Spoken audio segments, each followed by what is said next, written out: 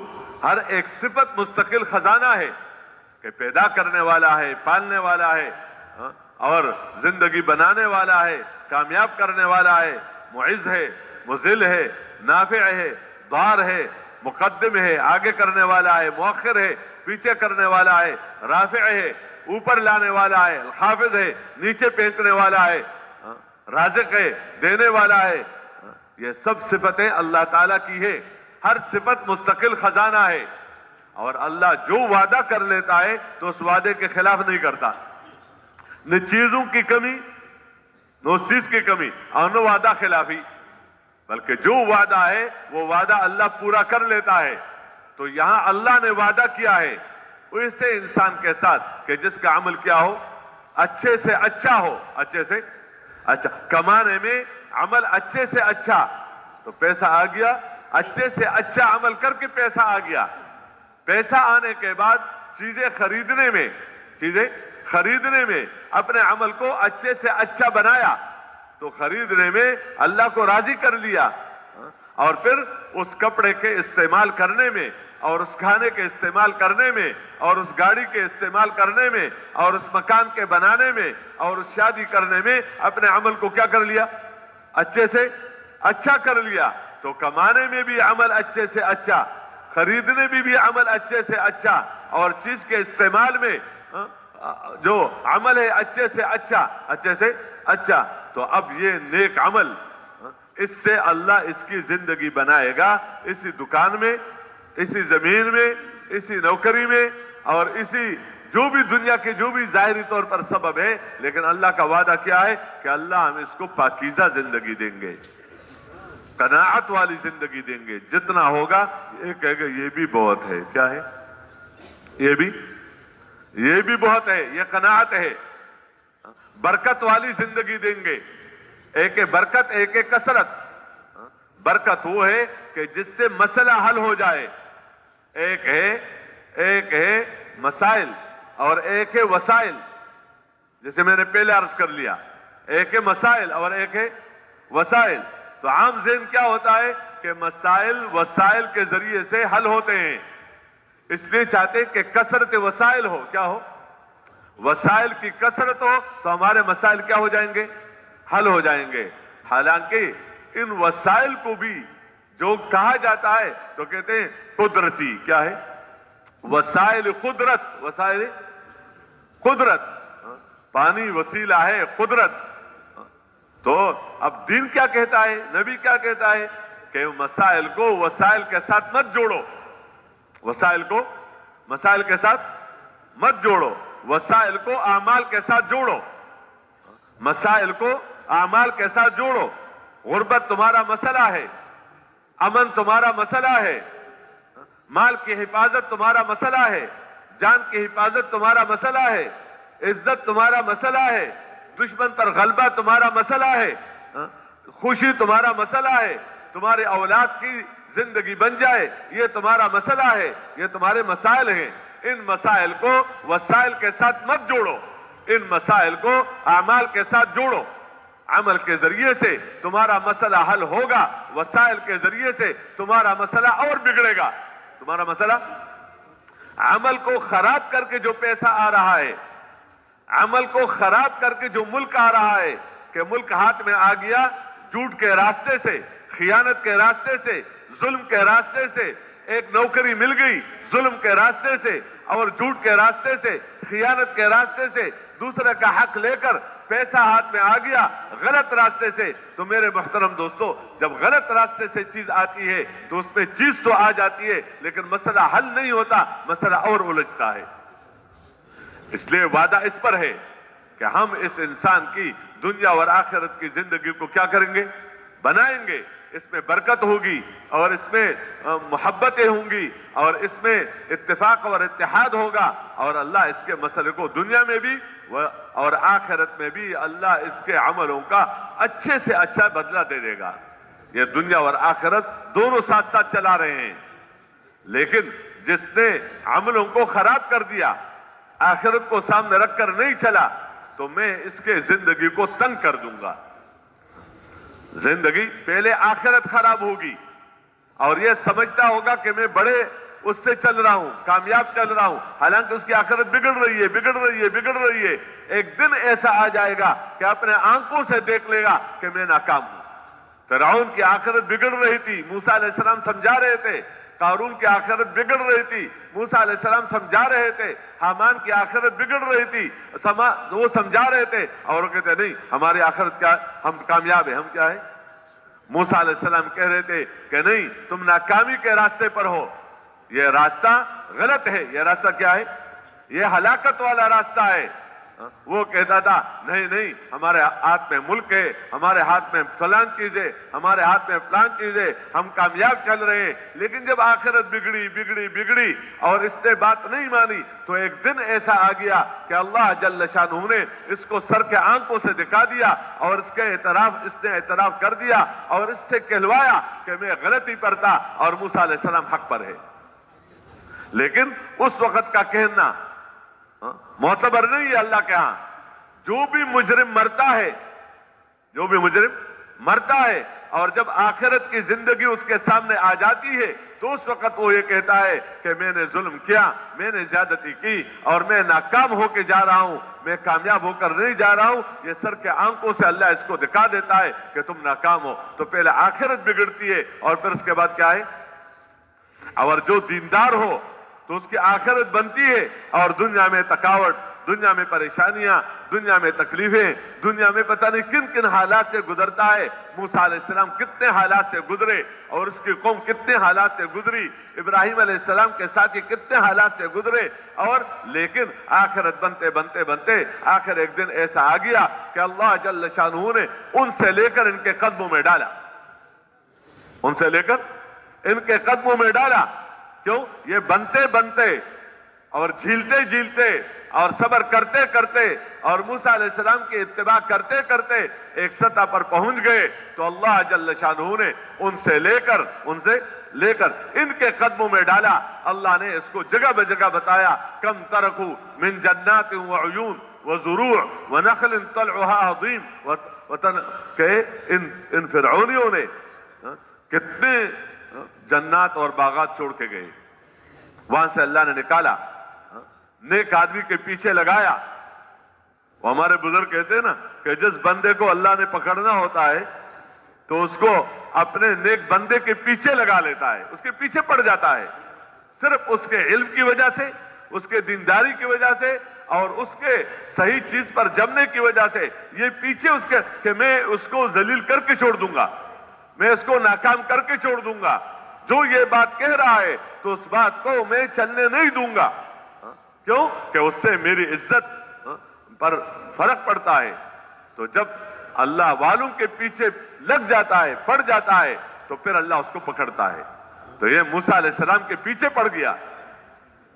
نوح علیہ السلام کے پیچھے پڑ گئی. اللہ نے کہا میں نے ان سے بدلہ لے لیا، میں نے ان سے.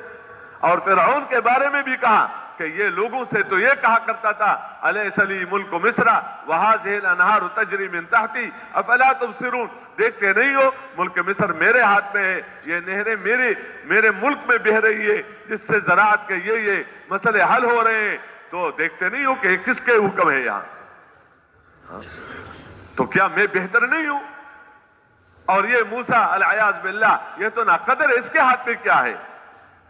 اس طرح باتیں کرتے کرتے اپنے قوم کو بے وقوف بنا کر فاستخف قومہ فاطاعوہ انہم کانوا قوما فاسقین، اپنے قوم کو بے وقوف بنا کر اپنے پیچھے لگا کر اور ان کی زندگی کو بگاڑا اور ان کو ناکامی تک پہنچا دیا. وہ آگے یقدم قومہ یوم القیامہ فاوردہم النار، جیسے دنیا میں اپنی قوم سے آگے آگے چلتا تھا تو وہاں بھی اپنی قوم سے آگے آگے چل کر آخرت میں جہنم میں پہنچ کر اپنی قوم کو آخرت میں پہنچا دیا. یہ اس کا حشر ہے. اللہ نے فرمایا کہ جب اس نے یہ کیا تو میں نے ان سے بدلہ لے لیا. انہم فلما آسفونا، جب انہوں نے مجھے ناراض کر دیا، مجھے غصہ کر دیا، جن پیغمبروں کو میں نے بھیجا تھا اور میری مدد ان کے ساتھ تھی اور وہ زندگی وہ نمونہ کے طور پر تھی، انہوں نے نہ صرف یہ کہ اس کو نہیں مانا بلکہ اس کی بات کو چلنے نہیں دیا اور اس کے مقابلے میں آئے تو کہتے ہم نے ان سے بدلہ لے لیا. فلما آسفونا انتقمنا منہم فاغرقناہم اجمعین، تو ہم نے سب کو دبو دیا اور ہم نے پیچھے آنے والوں کے لیے عبرت بنا دیا. یہ حقائق ہیں کہ اس راستے پر چل کر دنیا بگڑے گی. جو غلط راستے پر چلے گا، جہاں جہاں بتایا گیا ہے کہ حرام سے حرام جو ہے وہ اس مٹاتا ہے، آج نظر آ جا رہا ہے لیکن ایک دن ایسا آ جائے گا کہ اس کو اللہ مٹا دے گا اسی دنیا میں. کیوں؟ اللہ کا وعدہ ہے، اللہ کی وعیدیں ہیں. اس لیے انبیاء علیہ السلام نے سب سے پہلے اس پر بات کی کہ لوگوں تم اپنے آخرت کو، دنیا کو سامنے رکھ کر نہ چلو بلکہ آخرت کو سامنے رکھ کر چلو. آخرت کو سامنے رکھ کر چلنے کا یہ مطلب نہیں ہے کہ دنیا کا کوئی کام نہ کرو. کسی نبی نے کسی وقت بھی اپنے امتی کو کام سے نہیں روکا کہ تم زمیندارہ نہ کرو. کیوں نہ کرے؟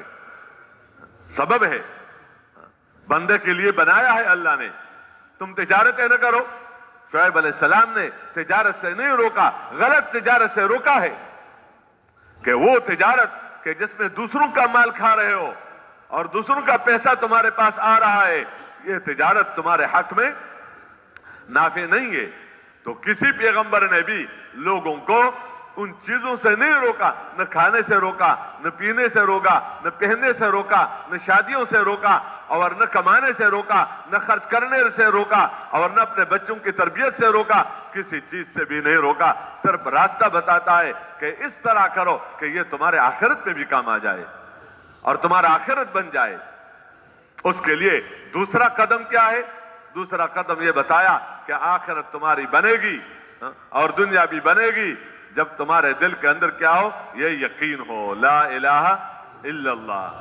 کہ بہت آسان بات ہے کہ بندے کو دو چیزوں کی ضرورت ہوتی ہے، ایک نفع اور ایک نقصان سے بچنا. نفع خسارے سے بچنا، پیسہ ملے نقصان نہ ہو، امن ملے بدامنی نہ ہو، عزت ملے ذلت نہ ہو، کامیابی ملے ناکامی نہ ہو، پریشانی نہ ہو. تو نفع چاہتا ہے اور مصیبت سے اپنے آپ کو بچانا چاہتا ہے. تو ایک ہے نفع اور ایک ہے نقصان.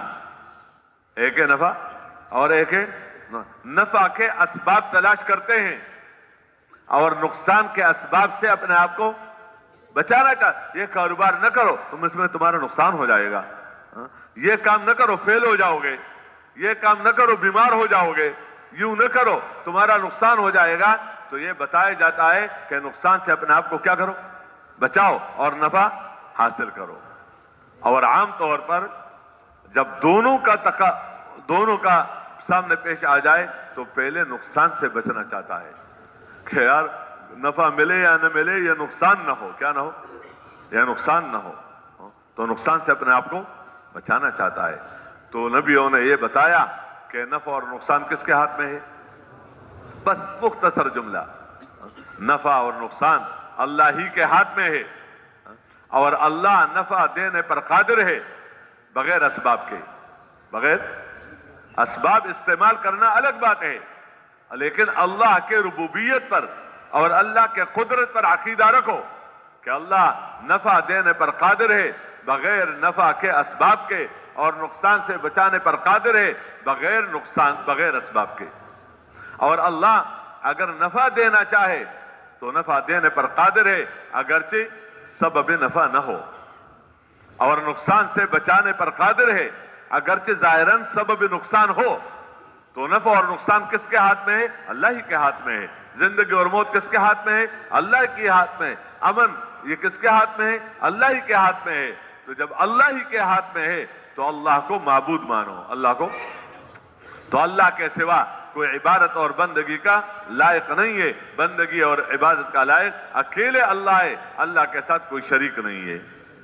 اور ساتھ ہر پیغمبر نے لا الہ الا اللہ کے ساتھ اپنے نام کو جوڑا ہے کہ لا الہ الا اللہ موسیٰ کلیم اللہ، لا الہ الا اللہ عیسیٰ روح اللہ، لا الہ الا اللہ آدم صفی اللہ، لا الہ الا اللہ ابراہیم خلیل اللہ، لا الہ الا اللہ محمد الرسول اللہ، تاکہ یہ اندر یقین بن جائے کہ نفع اور نقصان تو اللہ کے ہاتھ میں ہے، عزت اور ذلت اللہ کے ہاتھ میں ہے، کامیابی اور ناکامی اللہ کے ہاتھ میں ہے، لیکن اللہ نے بتایا ہے کہ کس کو کامیاب کروں گا کس کو ناکام کروں گا۔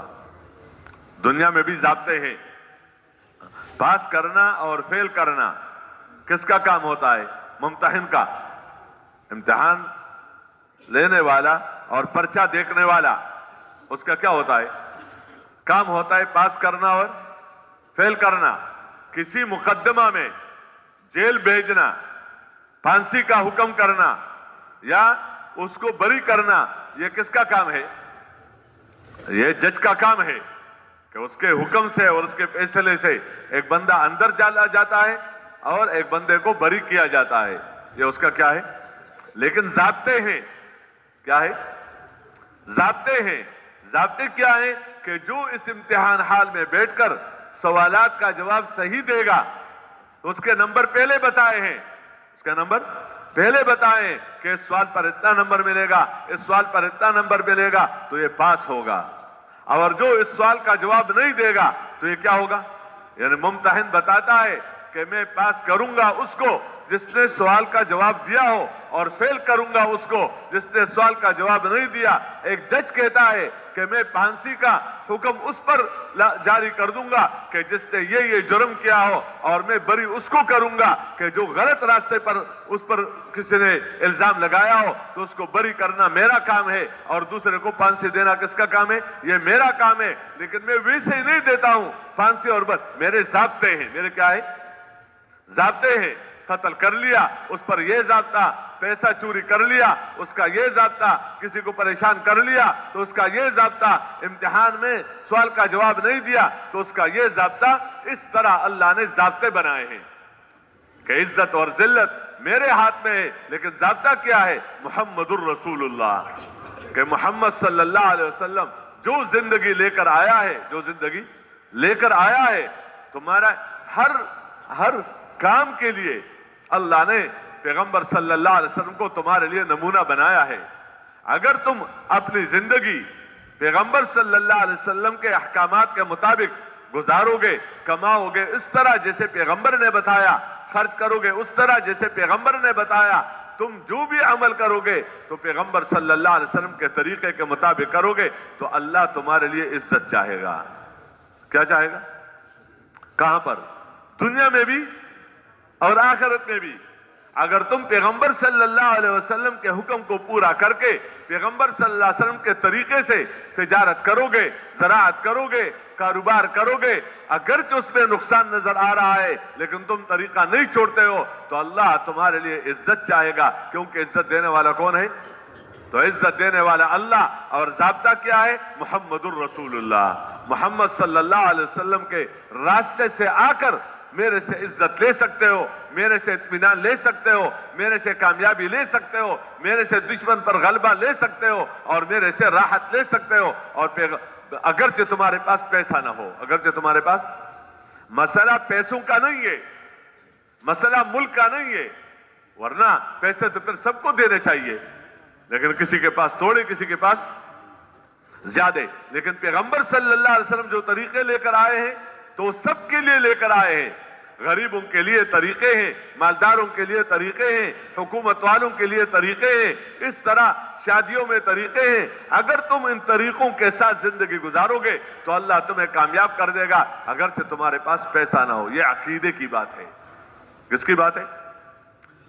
یقین کی بات ہے کہ طریقوں میں کامیابی ہے، طریقوں میں کامیابی ہے، اگرچہ پیسہ نہیں ہے، اگرچہ پیسہ والا میرے ساتھ نہیں ہے، طریقوں میں کامیابی ہے، اگرچہ ملک میرے ہاتھ میں نہیں ہے اور ملک والا میرے ساتھ نہیں ہے، لیکن اللہ مجھے کامیاب کر دے گا، اللہ مجھے، طریقوں میں کامیابی ہے، طریقوں میں اس راستے پر چلنے میں منزل تک پہنچنا ہے، اگرچہ کوئی بھی میرا ساتھ نہ دے، کیوں؟ ان طریقوں پر چلنے سے اللہ میرے ساتھ ہے۔ کون ساتھ ہے؟ اللہ نے وعدہ کیا ہے کہ میں تمہیں کامیاب کر دوں گا، لیکن اگر ان طریقوں کو چھوڑ کر تم کام کرو گے، ان طریقوں کو چھوڑ کر کماؤ گے، ان طریقوں کو چھوڑ کر خرچ کرو گے، ان طریقوں کو چھوڑ کر شادی کرو گے، ان طریقوں کو چھوڑ کر ملک لو گے، تو اللہ کی طرف سے یہ وعید ہے کہ میں تمہیں ناکام کر دوں گا، میں تمہیں ناکام کر دوں گا، اگرچہ تمہارے پاس پیسہ ہو، اگرچہ تمہارے پاس، کہ کام کرتے کرتے پیسہ آ گیا اور طریقے چھوڑ دیے، تو ان طریقوں کے چھوڑنے کی وجہ سے اللہ تمہیں کیا کر دے گا؟ ناکام کر دے گا، اگرچہ تمہارے پاس پیسہ ہو، پیسے والے سب تمہارے ساتھ ہو، ایک ملک نہیں، پوری دنیا کے ممالک تمہارے ہاتھ میں ہو اور تمہارے ساتھ ہو، اور پوری دنیا کے مالدار تمہارے ساتھ ہو جائے اور پوری دنیا کے طاقت والے تمہارے ساتھ ہو جائے، لیکن پیغمبر صلی اللہ علیہ وسلم کے طریقوں کو چھوڑ کر تم کامیاب ہونا چاہتے ہو، اللہ سے کامیابی لینا چاہتے ہو، اللہ سے غلبہ لینا چاہتے ہو، اللہ سے اطمینان لینا چاہتے ہو، تو یہ وعید بتائی کہ اللہ تمہیں ناکام کر دے گا، اگرچہ تمہارے پاس کیا ہو؟ سب کچھ ہو، اگرچہ تمہارے پاس سب کچھ ہو۔ اس یقین کو سمجھایا گیا ہے۔ کیسے سمجھایا گیا؟ کہ لوگوں کو ان یقینوں کی باتیں کی، صحابہ نے یہی باتیں کی، صحابہ نے یہی باتیں سنی، صحابہ نے اسی کو سوچا اور صحابہ نے اسی کو لے کر پھرے۔ اگر وہ مقوقس کے پاس گئے ہیں اور اگر وہ قیصر کے پاس گئے ہیں، اگر وہ کسرا کے پاس گئے ہیں، تو وہ صرف اسی بات کے کہنے کے لیے گئے ہیں، وہاں گئے ہیں ان کے ملک لینے کے لیے نہیں گئے، مالداروں کے مال لینے کے لیے نہیں گئے، اکثریت والے کے اکثریت کو اپنے ساتھ کرنے کے لیے نہیں گئے، دنیا والوں سے دنیا کے نفع اٹھانے کے لیے نہیں گئے، جس کے پاس گئے ہیں اسی بات کے لیے گئے ہیں کہ اللہ نے ہمیں اسی کے لیے بھیجا ہے کہ تم آخرت کو مانو، اللہ کی توحید کو مانو، پیغمبر کی رسالت کو مانو، پیغمبر کے طریقے کے مطابق زندگی گزارو، اللہ تمہیں کامیاب کر دے گا۔ یہ سب نبیوں کی بات تھی مشترک، اور پھر نبی صلی اللہ علیہ وسلم کے بعد تو کسی کو نبوت نہیں ملے گی، تو سب صحابہ کی بات تھی مشترک، سب صحابہ کی یہی بات تھی۔ اس بات پر لانے کے لیے انبیاء علیہ السلام نے محنت کی، صحابہ کرام نے محنت کی کہ کیا کرو؟ اس احکامات کو پورا کرو، اور دوسری بات حکم پورا کرو، ایک پیغمبر صلی اللہ علیہ وسلم کے طریقے سے پورا کرو، دو اللہ کی رضا کے لیے کرو۔ کس کے لیے؟ اپنی شہرت کے لیے نہ کرو، اپنے نام کے لیے نہ کرو، نہیں، بلکہ کس کے لیے کرو؟ اللہ کی رضا کے لیے کرو اور آخرت بنانے کے لیے کرو۔ دنیا کا وعدہ ہے لیکن دنیا کی نیتیں نہ کرو، دنیا کی نیتیں، بلکہ آخرت کے لیے کرو۔ دین کا کام دنیا کے لیے نہ کرو کہ دوسرے لوگ تو غلط راستے سے دنیا کی عزت لیتے ہیں اور میں صحیح راستے سے دنیا کی عزت لوں گا تو میرا مقصد بھی دنیا کی عزت اور اس کا مقصد بھی کیا ہے؟ دنیا کی عزت. میں بھی چاہتا ہوں کہ مال مل جائے اسی راستے سے اور دنیا والے کہتے ہیں کہ ہمیں مال مل جائے دنیا کے راستے سے. میں بھی کہتا ہوں ملک مل جائے اسی راستے سے اور دنیا والے کہتے ہیں ملک مل جائے اسی راستے سے. تو ان کا مقصد بھی ملک ہے اور میرا مقصد بھی ملک ہے. ان کا مقصد بھی دنیا ہے. میرا صرف یہ کہ وہ دنیا کے راستے سے دنیا لینا چاہتا ہے اور میں دین کے راستے سے دنیا لینا چاہتا ہوں. تو یہ بتایا کہ تم دین کے راستے سے دنیا کی نیتیں نہ کرو. دنیا کی نیتیں نہ کرو. کیوں؟ دنیا کا وعدہ ہے کہ اللہ تمہاری دنیا بنا دے گا. تمہارے دنیا یہ وعدے کیے ہیں لیکن دنیا بنانے کے لیے کام نہ کرو. آخرت بنانے کے لیے کیا کرو؟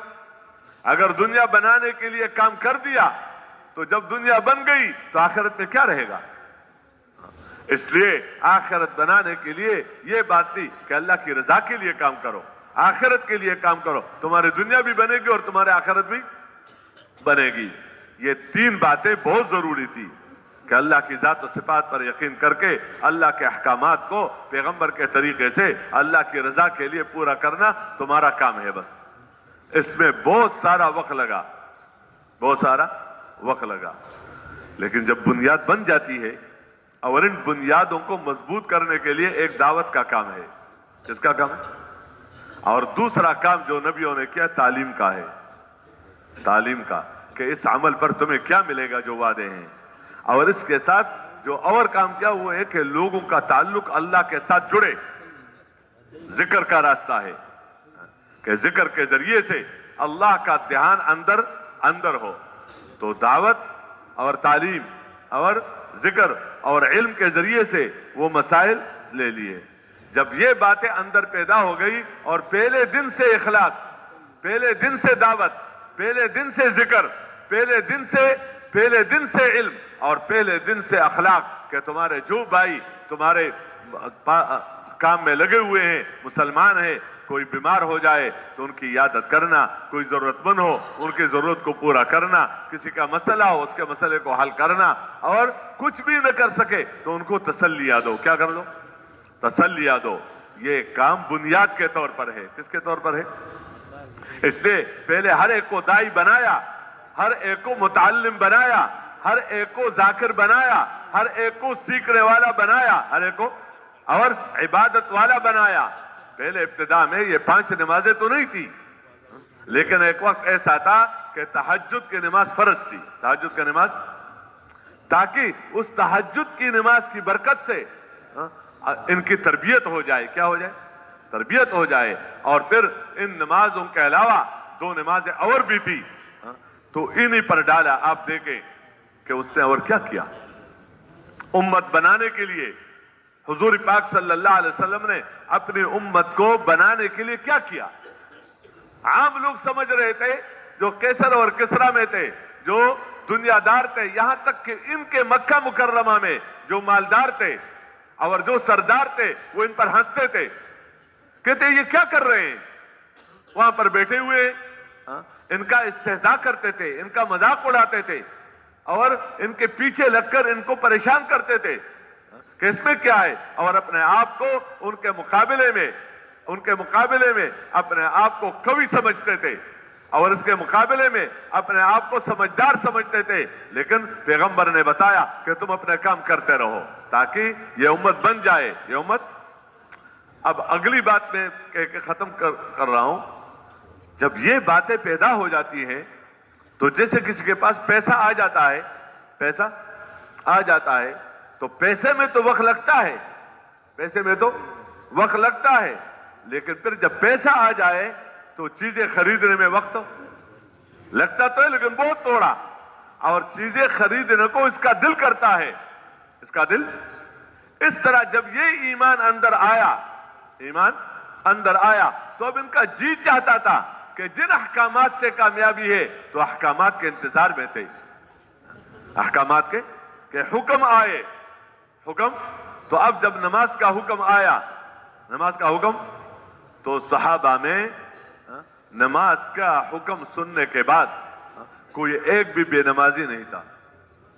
یہ مشورے نہیں ہو رہے تھے کہ لوگوں کو نمازی کیسے بنائے, کہ مدینہ منورہ میں یہ مشورہ ہو رہا ہو کہ لوگوں کو کیا بنا دیں, نمازی, اور پھر اس کے لیے گشت کر کے باہر جا کر اور لوگوں کو مسجد میں بلا کر تاکہ نمازی بنے. نہیں, نماز کا شوق اور نماز کا پر وعدے جو ہے اس کا یقین ایسا تھا کہ نہ مردوں میں کوئی بے نمازی, نہ مستورات میں کوئی بے نمازی, اور نہ بچوں میں کوئی. یہ نماز سیکھنے والے تھے, نماز پر یقین رکھنے والے تھے, اور نماز کے ذریعے سے اپنے مسئلے کو حل کر. نماز کا حکم کے تنفیذ میں سال نہیں لگا, 6 مہینے نہیں لگے, دن نہیں لگے, بس ان کو پتہ چل گیا کہ اللہ کا حکم ہے نماز کا, تو نماز پڑھنے کے لیے کیا ہے, سیکھنے میں تو وقت لگا ہے آگے, لیکن نماز. روزے کا حکم آیا تو روزہ رکھنے کے لیے تیار. زکوٰۃ کا حکم آیا, اس میں پیسہ ہاتھ سے جا رہا ہے, لیکن زکوٰۃ کے حکم پورا کرنے کے لیے تیار, کیونکہ ان کو یقین تھا ہم حکم پورا کریں گے, اللہ راضی ہو جائے گا, ہماری زندگی بنائے گا. حج کا حکم آیا تو سب تیار. یہ تو میں کہہ رہا ہوں جو معروفات عبادات کے اعتبار سے ہے. جو اخلاق کا آگے حکم آیا کہ اوروں کو کھلاؤ, اوروں کو پہلاؤ, اوروں کو پہناؤ, اوروں کی ضرورتوں کو پورا کر لو. تو جس کے پاس کچھ بھی نہیں تھا, جس کے پاس کچھ بھی نہیں, اس کے اندر کی بات یہ ہوتی کہ میں بھی کسی کا کام آ جاؤں اور میں بھی کسی کی ضرورت کو کیا کروں, پورا کر لوں. یہ دین اس طرح جلدی آتا ہے بندے کے زندگی میں جب یہ بنیادیں کیا ہو جائیں, بنیادیں پکی ہو جائے, مضبوط ہو جائے. اور دوسرا رخ آپ دیکھ لیں, دوسرا رخ کیا تھا کہ پردے کا حکم آیا.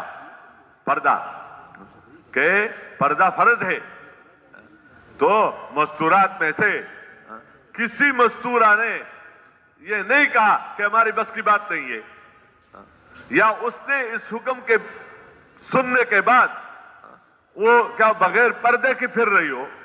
کوئی عورت ایسی نہیں تھی کہ جو اس حکم کو پورا نہ کرے.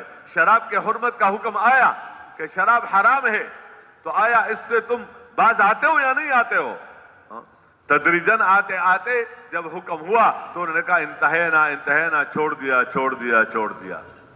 اور شرابیں ان کو اتنی عزیز تھی اور اتنی محبوب تھی اور اتنا قیمتی پیسہ اس سے ملتا تھا, لیکن اس کے بعد میں عمومی بات کر, اگر کوئی ایک آدھ قصہ آیا ہے اس میں اللہ کی حکمتیں ہیں, لیکن عمومی ماحول دینداری کا بنا, عمومی ماحول دینداری کا بنا. تو شراب کا حکم آیا تو شراب چھوڑنا کیا ہے, آسان ہو گیا شراب چھوڑنا. کہتے کہ مدینہ منورہ میں شراب کے مٹکے جب انہوں نے توڑے اور وہ ایسا شراب بہا جیسے بارش ہو جاتی ہے اور پانی گلیوں میں جو ہے بہتا ہے, اس طرح وہ شراب جو ہے انہوں نے خود اپنے ہاتھوں سے اس کو کیا کر دیا. یہ ان بنیادوں کے مضبوط ہونے کی برکت سے. اور جب سود کا حکم آیا کہ سود کیا ہے, حرام ہے, تو سب نے کیا کر دیا, چھوڑ دیا. یہ دین ان 2 چیزوں کا نام ہے, اوامر اور نواہی. احکامات کہ یہ حکم کرو, یہ پورا کرو, اور یہ نہ کرو. معروفات اور منکرات. تو اس طرح دین کا تنفیذ ہے کہ حکم پورا کرنے میں پھر دیر نہیں لگی. اس لیے یہ ماحول تھا ان کا. اور چونکہ یہ احکامات مسجد میں سیکھے جاتے تھے تو مسجد میں بندے بنتے تھے. بننے کی جگہ مسجد ہے اور استعمال ہونے کی جگہ دکانیں ہیں. ایسا نہیں کیا مسجدوں میں بیٹھے رہو, دکانوں میں مت جاؤ, دکانوں میں مت جاؤ, مسجدوں میں بیٹھے رہو اور کہاں کاروبار نہ کرو, مسجدوں میں بیٹھے رہو اور کام نہ کرو. اس کی ترغیب یہ نہیں ہے. ایک بندہ کوئی چیز سیکھ رہا ہے, سیکھ لیا اور کہتے نہیں وہاں نہ جاؤ, اس کا امتحان کیسے ہوگا, اس کا امتحان کیسے ہوگا, کہ ادھر ہی رہو. نہیں, بننے کی جگہ سب کے لیے مسجد ہے. تاجروں کے لیے بننے کی جگہ مسجد, زمینداروں کے لیے بننے کی جگہ مسجد, اس طرح بادشاہوں کے لیے بننے کی جگہ. اگرچہ بادشاہ بہت بڑا ہے مخلوق کے اور پبلک کے اعتبار سے, لیکن بننے کی جگہ اللہ کا گھر ہے. اس کا اپنا جو بادشاہت کی جو جگہ ہے اور جو اس کا مکان ہے وہ اس کے بننے کی جگہ نہیں ہے. اس لیے سب کو مسجد کے ساتھ جوڑا اور ایک امام کے پیچھے کھڑا کر دیا. کہ ایک امام کے پیچھے یہ امت ہے، یہ امت جماعت کے ساتھ زندگی گزارے گی، تو ایک امام کے پیچھے کھڑا کر دیا۔ جب یہ امام کہے اللہ اکبر تو تم اس کے پیچھے کھڑے ہو کر اب تم نماز کی نیت باندھو۔ جب وہ رکوع میں ہو تو تم رکوع میں، جب وہ سجدے میں ہو تو تم سجدے میں، جب وہ قیام میں ہو تو وہ قیام میں، اور اگر خدا نخواستہ تم امام سے پہلے سجدے میں گئے تو حدیث پاک میں آتا ہے اس بندے کو ڈرنا چاہیے کہ اللہ اس کے سر کو گدھے کے سر کی طرح نہ بنا دے۔ کہ تو بیوقوفوں کی بات ہے، جہاں آگے نہیں بڑھنا چاہیے وہاں کیوں آگے بڑھ رہے ہو؟ جب وہ تمہارا امام ہے تو تم مقتدی ہو، جب وہ تمہارا امام ہے تو تم مقتدی ہو، جب وہ تمہارا متبوع ہے تو تم اس کا تابع ہو، تم اس کا کیا ہو؟ تم اس کا تابع ہو۔ تو اب اس سے آگے تو یہ سکھلایا کہ ایک امام کے آواز پر تمہارا قیام، تمہارا رکوع، تمہارا سجود اور تمہارا اعمال تم سب کے ایک ہی صف میں، غریب بھی ہوگا، مالدار بھی ہوگا، حاکم بھی ہوگا، محکوم بھی ہوگا، تاجر بھی ہوگا، زراعت بھی ہوگا، اس لیے کہ ہر ایک کی نماز الگ الگ نہیں ہے کہ تاجر کی نماز الگ ہے، زارع کی نماز الگ ہے، بادشاہ کی نماز الگ ہے، اور یا فقیر کی نماز الگ ہے۔ نہیں، پانچ نمازیں ہیں، 5 وقت کی نمازیں، یہ مسلمانوں پر ہے، خواہ یہ مسلمان فقیر ہے یا مسلمان مالدار ہے، تو ان کو اللہ کے گھروں میں ان کو جمع کیا کہ اس طرح تمہاری تربیت ہوگی اور اس طرح تم بنو گے، اور کہا کہ تم جب یہاں آؤ گے تو فقیر بن کر آؤ، حاجت مند بن کر آؤ، اپنے آپ کو چھوٹا سمجھ کر یہاں آؤ۔ بڑے کے گھر میں جا رہے ہو تو اپنے آپ کو بڑا بنا کر نہ آؤ، اور تم اللہ کا بندہ بن کر آؤ، اپنے آپ کو کرنے والا مت سمجھو کہ میں کچھ کرنے والا ہوں، میرے سے ہوتا ہے، بلکہ اللہ کے گھر میں جا کر اللہ سے لینے جاؤ۔ فقیر کے مسئلے الگ ہیں، مالدار کے مسئلے الگ ہیں، بادشاہ کے مسئلے الگ ہیں، اور ہر ایک کے مسائل الگ ہیں۔ اپنے مسائل کے حل میں تم اللہ کا محتاج ہو۔ یا ایھا الناس انتم الفقراء الی اللہ، اے تمام دنیا کے انسانوں، خواہ اس میں کوئی بھی ہو، بادشاہ ہو، غریب ہو، مالدار ہو، تم سب کے سب اللہ کے محتاج ہو۔ اللہ کسی کا محتاج نہیں۔ اللہ کا کام بغیر کسی کے بنتا ہے، اور کسی کا کام اللہ کے بغیر نہیں بنتا، اس لیے تو اللہ صمد ہے، کرنے والی ذات اللہ تعالیٰ کی ہے کہ اللہ کا کام کسی پر موقوف نہیں، اور ہر ایک کا کام اللہ پر موقوف ہے۔ تو آؤ اللہ کے ساتھ جوڑ بٹھاؤ۔ اس لیے جتنا بڑا ہوتا تھا، جتنا اس کی بڑائی وہ علم کے بنیاد پر تھا، وہ ذکر کے بنیاد پر تھا، وہ اللہ کے خوف کے بنیاد پر تھا، وہ لوگوں کے ساتھ خیرخواہی کے بنیاد پر تھا، اور وہ اللہ سے مانگنے کے بنیاد پر تھا کہ یہ خلیفہ ہے، یہ وہ ہے جو علم میں سب سے آگے، جو تقوی میں سب سے آگے، جو اللہ کی یاد میں سب سے آگے، اور جو اللہ سے مانگنے میں کیا ہے؟ سب سے آگے۔ تو یہ زندگی سکھلا دی مسجد نبوی میں، یہ سکھلایا کس؟ اس تعلیم کے ذریعے سے۔ جب یہاں سکھلایا تو کہتے یہاں بنو گے، یہاں بنو گے۔ جیسے گاڑی بنتی ہے کسی کارخانے میں، لیکن استعمال کہاں ہوتی ہے؟ اب کہ بنی تو ہے لیکن باہر نہ لے کر جاؤ، باہر یہی ٹھیک ہے، یہی ٹھیک ہے، تو ایسا تو نہیں ہے۔ گاڑی بنی ہے وہاں کہاں کے لیے؟ اپنے باہر استعمال کے لیے، لیکن باہر استعمال والا دیکھے گا اگر گاڑی چل رہی ہے صحیح تو ٹھیک ہے، اگر صحیح نہیں چل رہی ہے تو واپس کر لیتا ہے کہ اس گاڑی میں تجھے نقصان ہے، گویا بننے کی جگہ پر یہ بنی نہیں ہے، اس لیے اپنا کام نہیں کر رہا، اپنے کام نہیں کر رہی ہے گاڑی۔ اس طرح اس انسان کو دیکھا جائے گا کہ تجارت میں کیسا چل رہا ہے۔ اگر بنا ہوا انسان ہوگا تو جیسے نماز کا علم لے رہا ہے تو تجارت کا علم لے گا، زراعت کا علم لے گا، کاروبار کا علم لے گا، بادشاہت کا علم لے گا، اور وہاں جیسے نماز میں اس کا قیام ٹھیک ہے، اس کا رکوع سجدہ ٹھیک ہے، تو اس کا باہر تجارت میں، زراعت میں یہ ٹھیک چلے گا۔ لیکن اگر بنا ہوا نہیں ہے، نماز پڑھی لیکن بنا ہوا نہیں ہے، اپنے آپ کو نہیں بنایا، تو باہر جا کر غلط استعمال ہوگا، اس وجہ سے کہ اس نے اپنے آپ کو صحیح استعمال نہیں کیا۔ اس لیے میرے محترم دوستو، اس مسجدوں میں اللہ نے ان کی تربیت کی اور ان کو اپنا بنایا۔ جب یہ چیزیں وجود میں آ گئی تو ہر ایک کی سب زندگی کیا ہو گئی؟ پورے ہو گئی۔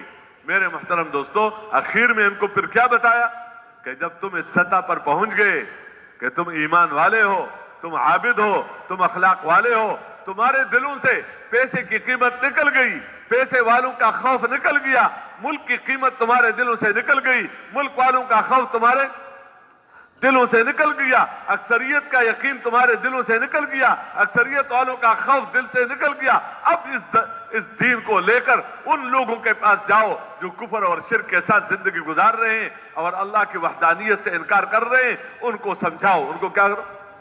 سمجھاؤ۔ یہ لوگ جاتے تھے، ان کا خوف ان کے دل کے اندر نہیں ہوتا تھا، خوف اللہ کا ہوتا تھا، امیدیں اللہ سے ہوتی تھی، اور جاتے تھے، ذاکر بن کر جاتے تھے، دائی بن کر جاتے تھے، عالم بن کر جاتے تھے، اللہ کا خوف دل میں رکھ کر جاتے تھے، دنیا کے طالب بن کر نہیں جاتے تھے، اور راتوں کو ان کے لیے ہدایت کے لیے روتے ہوئے جاتے تھے۔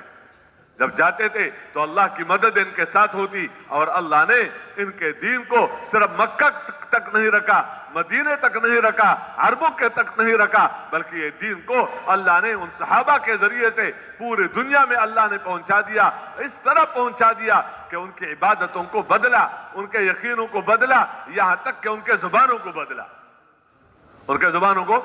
یہ جتنے بھی عرب آج کل جو کا، یہ ان کی زبان اکثر عربی نہیں تھی، بربری زبان تھی، لیکن عرب وہاں گئے، عرب کی وجہ سے نہیں، دائی وہاں گئے، معلم وہاں گئے، پیغمبر صلی اللہ علیہ وسلم کے تعلیم کو لے کر گئے، ذاکر وہاں گئے، تزکیہ والے وہاں گئے، اللہ کا خوف والے وہاں گئے، اور اللہ سے امیدیں والے وہاں گئے، تو ان کے ذریعے سے ان کی یعنی زبانیں بھی بدل گئی، اور یہاں تک کہ کپڑے بھی بدل دیے، اندر یہ ہم ویسے پہنیں گے جیسے عربوں نے پہنا ہے، یہ ان کا، ہم وہ بولی بولیں گے جو وہ بولتے ہیں، جو کیا ہے وہ بولتے ہیں، ان کا سب کچھ بدلا، ان کا سب کچھ بدلا۔ کیوں؟ امت کو اللہ نے اسی کام کے لیے پیدا کیا ہے، جب یہ اپنے کام پر تھی تو اللہ کی مدد ساتھ تھی۔ آج میرے محترم دوستو، جو آج ہم اگر دیکھیں تو ہم الحمدللہ ثم الحمدللہ مسلمان ہیں، تو جو دعوت دی جاتی تھی وہ تو کافر کو دعوت دی جاتی تھی، کس بات کی؟ ایمان لانے کی۔ مشرک کو دعوت دی جاتی تھی توحید کی، تو مسلمان تو موحد بھی ہے اور مسلمان مومن بھی ہے، تو مسلم کو کس بات کی دعوت دی جا رہی ہے؟ مسلمان بننے کے بعد اس کو دعوت ہے کہ پورے اسلام کے اندر آؤ، اسلام سیکھو، دین سیکھو۔ یہ مسلمان سیکھے گا، کافر کو نہیں کہا جاتا ہے کہ اسلام سیکھو۔ اور دوسری بات مسلمان سے یہی کہی جاتی ہے کہ دین سیکھ کر، یہ علم ہے، دین کے مطابق زندگی گزارنا سیکھو، یہ عمل ہے کہ تمہارا علم اور عمل کیا ہو؟ ایک ہو جائے، اور اس دین پر یقین رکھو کہ تمہاری عزت کا ذریعہ یہی دین ہے، تمہارے مسائل کا ذریعہ یہی دین ہے، تو یقین بھی اس دین پر رکھو، سیکھو بھی یہ یقین، اور اس کے مطابق عمل کرو۔ تو جب تم یہ کرو گے، اب اس کو لے کر پھرو، اس کو کیا کرو؟ لے کر تجارت اس کے تابع ہے، زراعت اس کے تابع ہے، کاروبار اس کے تابع ہے۔ تمہیں دنیا میں کاروبار کے لیے نہیں پیدا کیا، بلکہ تمہیں دنیا میں اس زندگی کو سیکھنا اور اس زندگی کو عام کرنے کے لیے پیدا کیا۔ یہ کام صحابہ نے کیا، اس کے بعد تابعین اور تبع تابعین نے کیا۔ بعد میں کیا ہوا؟ معاف کرنا، پتہ نہیں اس میں کچھ، لوگ اپنے دینداری پر مطمئن ہو گئے۔ کیا ہو گئے؟ کہ پورا دین موجود ہے، اور جن کو وہ ملک ملے تھے یا جو مال ملا تھا اسی دین کے راستے سے، یا جو عزتیں ملی تھی، تو عمومی طور پر اسی میں مشغول ہو گئے۔ اسی میں کیا ہو گئے؟ اسی میں مشغول ہو گئے، اور جو کام تھا اس کام کی طرف اس طرح نہیں دیکھا جس طرح ان کے بڑوں نے دیکھا تھا۔ تو جب اس میں مشغول ہو گئے تو پہلا درجہ کیا تھا کہ ان کی عبادتیں تھیں، ان کے معاملات بھی ٹھیک تھے، ان کی معاشرت بھی ٹھیک تھی، ان کا کاروبار بھی کیا تھا؟ ٹھیک تھا۔ لیکن آہستہ آہستہ اس میں جب زیادہ لگے تو آہستہ آہستہ آہستہ خود اس تاجر کے تجارت سے دین نکلنا شروع ہو گیا۔ یعنی واضح بات ہے، جب ایک بندہ کسی چیز کی محنت چھوڑ دیتا ہے تو محنت چھوڑنے سے جو موجودہ چیز ہے آہستہ آہستہ جب اس کو استعمال کیا جائے گا تو ختم ہو جائے گی. ایک دن ایسا آ جائے گا کہ اس آدمی کے گھر میں بھی غلہ نہیں رہے گا جو اوروں کو دیتا رہا, جو اوروں کو دیتا رہا. کیوں؟ اس نے اپنے زمین پر محنت کرنا چھوڑ دیا, کارخانے میں محنت کرنے چھوڑ دی, تو جتنے بھی سامان تھا ایک دن ایسا آ جائے گا کہ اس کے گھر میں بھی کچھ نہیں رہے گا.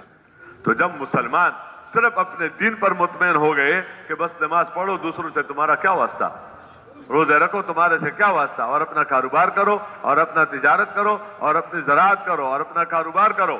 اور یہ کام تو دینداروں کا ہے. کیا ہے؟ یہ جو علم والے ہیں, ذکر والے ہیں, یہ ان کا کام ہے. کن کا کام ہے؟ ان کا کام ہے. ہمارا کام, ہم تو دنیا دار ہیں, ہم تو کیا ہیں, ہم نے تقسیم کر لیا ہے.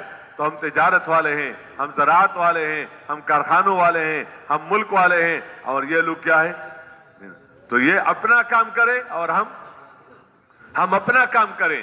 تو میرے محترم دوستو, جب امت نے بحیثیت امت چھوڑنا شروع کر دیا تو آخر اس درجے تک پہنچ گئی امت کہ جو چیزیں اللہ نے اوروں سے لے کر ان کو دی تھی, جو ملک اللہ نے اوروں سے لے کر ان کو دیا تھا, جو مال اللہ نے اوروں سے لے کر ان کے قدموں میں ڈالا, جو اختیارات اللہ نے اوروں سے لے کر ان کو منتقل کر دیا, تو جب انہوں نے وہ راستہ چھوڑ دیا تو اللہ کا تو کسی کے ساتھ رشتہ داری تو نہیں ہے کہ ان سے تو لیا ان کے بے دینی کی وجہ سے, اور اپنوں کے پاس رکھے گا باوجود اس کے کہ بے دینی ہو. تو جب انہوں نے یہ راستہ غلط شروع کر لیا تو اللہ نے آہستہ آہستہ ملک لینا شروع کیا, مال لینا شروع کر دیا, چیزیں کیونکہ اللہ کو دینا بھی آتا ہے, لینا بھی آتا ہے. دینے کے بھی اصول ہیں اور لینے کے بھی کیا ہے. تو جب امت نے اس کو اپنا کام سمجھا, دنیا کے چیزوں کو اور دین کو چھوڑ دیا, تو آہستہ آہستہ آج معاف کرنا, آج امت کے پاس وہ دنیا کے اعتبار سے بھی وہ چیزیں نہیں ہیں جو بڑوں نے ان کو دی تھی. جو بڑوں نے ملک لے کر ان کو دیے تھے,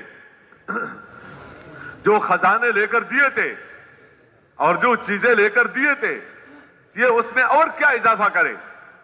وہی ملک آہستہ آہستہ جا کر کہاں تک کام بات پہنچ گئی. تو پہلے دین نہیں رہا تو پھر ملک گیا, پہلے دین چلا گیا پھر مال گیا, پہلے دین زندگیوں سے نکل گیا پھر اختیارات چلے گئے. اور دین کیوں نکلا؟ کہ دین کی محنت نکلی. آج مسلمان چاہتا ہے کہ یار وہ جو شاندار زندگی تھی, مسلمانوں کی تاریخ تو بری ہوئی ہے نا جی, ان کے حکومتیں اور ان کے اختیارات اور ان کی شان و شوکت, تو کیا چاہتا ہے کہ وہ شان و شوکت مل جائے. کیا مل جائے؟ اور اس موجودہ دین سے ملے. تو جو مسلمان صحیح معنوں میں ہوگا تو وہ یہ کہے گا مجھے شان و شوکت کی ضرورت نہیں ہے, مجھے دین کی ضرورت ہے. دین رہے اور دین آئے, خواہ جو میرے ہاتھ میں ملک اور مال ہے یہ بھی میرے ہاتھ سے چلا جائے, لیکن دینداری عام ہو جائے. کیا ہو جائے؟ اللہ کا دین زندہ ہو جائے. صحابہ کرام کو اس لیے اللہ نے ذریعہ بنایا تھا کہ انہوں نے اپنے مال کو قربان کیا تھا. مال سے ملکوں کو نہیں خریدا تھا, ملک کو قربان کیا تھا, اپنی مشغولیت کو نہیں دیکھا اور اپنے بیوی بچوں کو اس معنی میں نہیں دیکھا کہ جب یہ دین کا تقاضا ہے اور ہمیں اللہ نے ایک مقام دیا ہے کہ حضور صلی اللہ علیہ وسلم کا امتی بنا کر یہ ہمارا کام ہے, تو انہوں نے جب قربان کیا تو اللہ نے پاؤں میں ڈالا, کیونکہ دینے والا کون ہے؟ آج میرے محترم دوستو اس بات کی طرف متوجہ کیا جا رہا ہے کہ مسلمان اپنے دینداری پر آ جائے, اور دینداری پر آئے گا دین کی محنت سے, اور اپنے کام پر آ جائے, اس کے ساتھ زمیندارہ کرے, اس کے ساتھ تجارتیں کرے, اس کے ساتھ زراعتیں کرے, اس کے ساتھ کاروبار کرے. تو ایک دیندار اور دائی ڈاکٹر, ایک دیندار اور دائی انجینئر, ایک دیندار اور دائی وکیل, ایک دیندار اور دائی درزی, ایک دیندار اور دائی معمار, اس میں برکتیں ہی برکتیں اترے گی, محبتیں ہوں گی, اور ان کے پیسوں میں برکت ہوگی, ان کے چیزوں میں برکت ہوگی, ان کے تعلقات میں برکت ہوگی, کیونکہ دین ان سب چیزوں کا ذریعہ ہے. اس لیے میرے محترم دوستو گزری ہوئی زندگی پر بندہ ندامت کرے, صرف اپنے نہیں کہ اپنی زندگی پر تو ہے ہی, امت کے لیے ندامت ہو.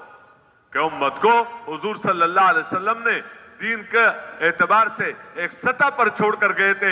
اس میں ایک بھی بے نمازی نہیں تھا, اس میں ایک بھی غافل نہیں تھا, اس میں ایک بھی حضور صلی اللہ علیہ وسلم کے طریقہ چھوڑنے والا نہیں تھا, اس میں ایک بھی مالداروں کے مال کو اور بادشاہوں کی بادشاہت کو للچائی ہوئی نظروں سے دیکھنے والا نہیں تھا, اور اس میں ایک بھی ظلم کرنے والا نہیں تھا. امت اس حال پر چھوڑ کر گئے, اور آج اس دین کے چھوڑنے کی وجہ سے آج کتنا نقصان ہو رہا ہے.